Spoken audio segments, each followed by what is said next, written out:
If you open Ocarina of Time Randomizer and go to the detailed logic, you can add tricks to the logic. Anything in logic might be required to progress, and anything not added will not be necessary. And if you filter for bottom of the well, these are what pop up. But how do we do these tricks? Well, I'm glad I asked. To make sure we're ready, let's make sure we understand some movement quirks in Ocarina of Time. Dry rolling is when you hold target and press A with a neutral joystick. A dry roll will be different if you backflip or side hop before the dry roll. Continuing to hold target will snap Link back to the original angle, but letting go of the target during a dry roll is often useful for getting into position facing a precise desired direction. With the groundwork laid out, let's not waste any more time and get into some tricks. I've explained how to do bottom of the well without Lens of Truth mostly in a previous video, so I'll try to be fast on this. Here's a map of the main floor. Here's everything we need to check. Also, here's where all the fake floors are that try to trick us into the basement. If you have a route through here, it's easy to practice and memorize. In reality, it's not a big dungeon. Here's a quick rundown of the route I suggest. Start with bombing this part if you can and grab the chest inside. Come out, then grab the chest behind this fake wall. Then come round the nearby corner and grab the chest behind the first fake wall on the right. Then come around again and go through the middle room on your way to get this chest. Come around again to get this chest behind this fake wall. Now we're gonna go to this corner, entering this tunnel, if we have a key. After all, this is randomizer. In this next room, this wall is safe to walk along. After getting the chest, a backflip from this corner lines you up safely to side hop to the other door. After this chest and this Skulltula, I fall to the basement and grab the chest there. Then I'll save and reset the game to start from the beginning again.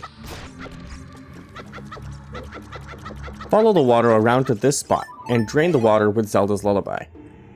Then come to this corner corridor and use this wall for safety. Bomb the rubble and get this chest. Then come back to this gate, get the chest below, and come in this room and check this coffin for an item. This room is perfectly safe to walk around, don't worry. Now with the water drained, at the beginning there's a hole with a chest and a tunnel to Dead Hand. There's a chest for defeating Dead Hand, and an extra invisible chest you can open at any time. If freestanding rupees and hearts are shuffled, fall through this hole under the central X. Grab whatever these rupees are shuffled into, and be sure to check the corridors if freestanding hearts, rupees, and or pots are shuffled. If silver rupees are shuffled, you'll have freestanding collectibles waiting for you with the poison water and up the ladders. As for these side rooms, through the key doors, one is safe to walk around. A pathetic Deku Baba and a gold Skulltula is all it is. And the other has a pit that will void you, but walking along the walls is perfectly safe. The Master Quest version of the left room has the only invisible enemies you'll see in Bottom of the Well Master Quest. And the other room is more or less the same as its vanilla counterpart. If you've come without bombs or bomb chews to destroy these boulders blocking you from the chests in the basement, you can use a nearby bomb flower if you have any strength item. If you found a key, going through this fake floor gets you access to these bomb flowers to blow up the boulders near them.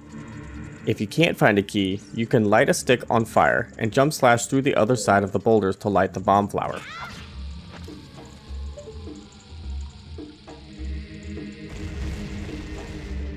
With that boulder out of the way, you can grab a bomb flower, walk to the corridor with the chest, and toss the bomb flower to the boulders. Or just walk all the way up to the boulders with the bomb flower in your hand. There's plenty of leeway. Ironically, Master Quest traded all the fake walls and floors for a collection of gates. The room beyond this door is still just a gold Skulltula, but it may be important. You're expected to open the door by bombing these boulders and coming into this chamber to press the switch. Since these holes don't allow for your typical jump, you'd need to go back to the Triforce painted on the ground and play Zelda's Lullaby, which opens the gates in Master Quest.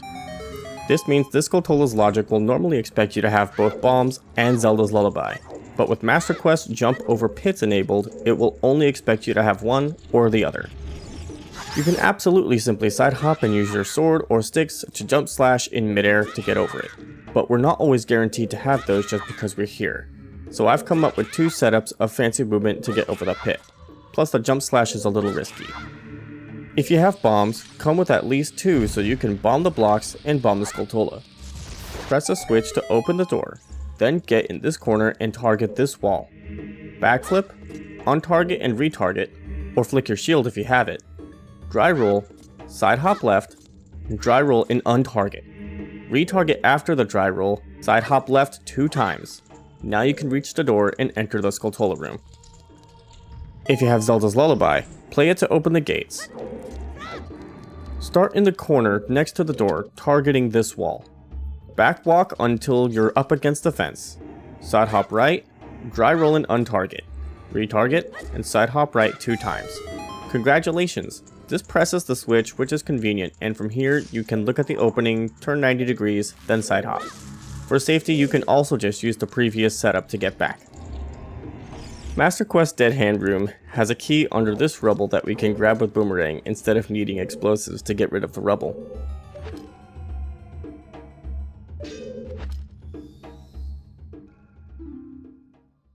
Speak of the devil, and he shall appear. Dead Hand can be defeated without Kokiri's sword, as long as you're properly prepared. With regular slashes, it takes 10 sticks to kill Dead Hand.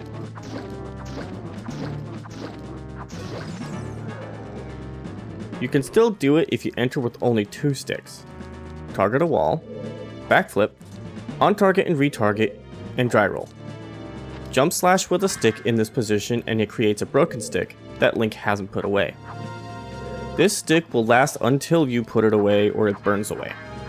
It does deplete your stick count by 1, so if the stick counter says 0, the stick button won't work for regular slashes and you'll be limited to jump slashes. It's possible to hit Dead Hand with jump slashes, and I find it easiest to let Dead Hand approach and lower his head for consistent hits. Alright, that covers every trick for Bottom of the Well. Next, we'll be going over Ice Cavern.